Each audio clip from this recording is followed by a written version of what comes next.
Assalamualaikum warahmatullahi wabarakatuh. Dalam kesempatan ini saya akan menjelaskan tentang efek media massa dalam konteks televisi dan radio tentunya.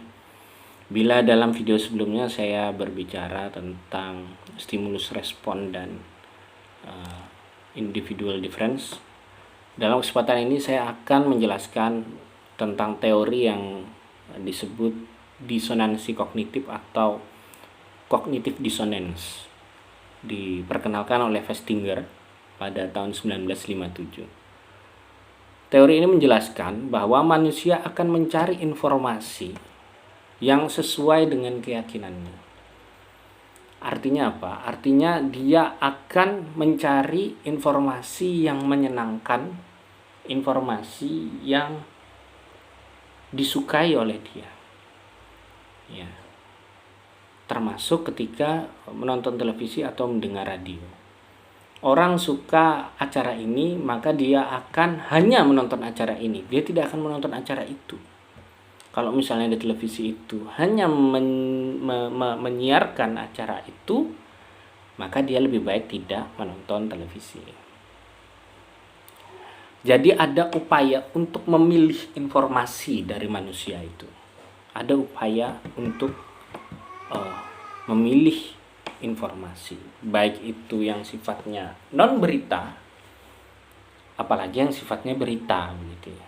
Jadi berita, ada kan orang itu yang selalu pro pemerintah, ada orang yang selalu kontra pemerintah. Orang yang kontra pemerintah tidak akan mau mengkonsumsi berita-berita yang trennya itu pro pemerintah. Begitu pula orang yang pro pemerintah tidak suka dengan berita-berita yang isinya itu kontra pemerintah. Kira-kira seperti itu contoh ilustrasinya. Ini contoh saja.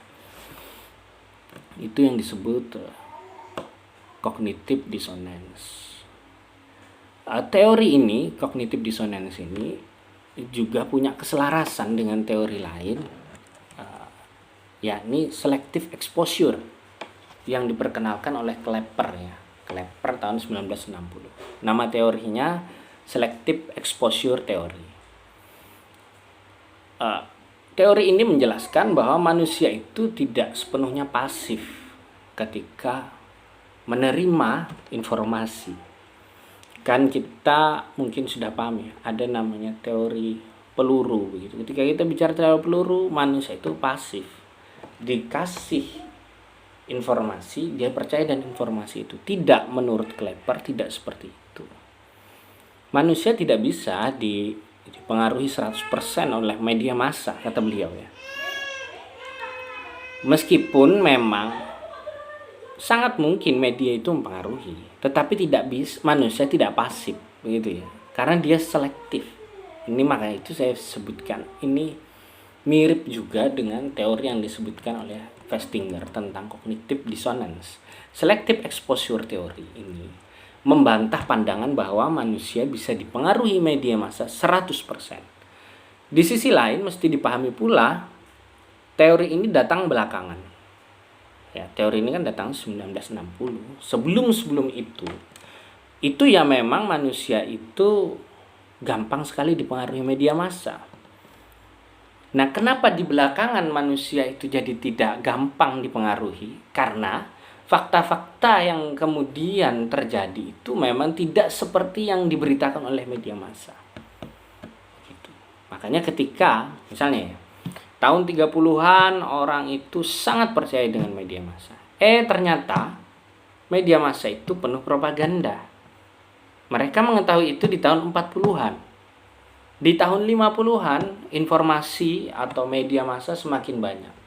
Di tahun 60-an maka orang semakin sadar bahwa bisa jadi apa yang terjadi, yang diperlihatkan di media itu tidak sesuai dengan kenyataan atau fakta.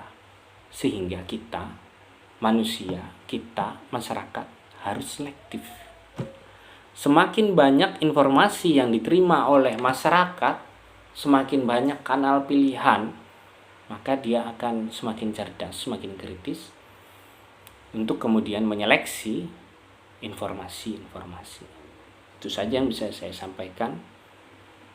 Ada 2 teori yang saya sampaikan dalam kesempatan ini tadi. Yang pertama adalah teori tentang cognitive dissonance dan teori tentang selective exposure. Assalamualaikum warahmatullahi wabarakatuh.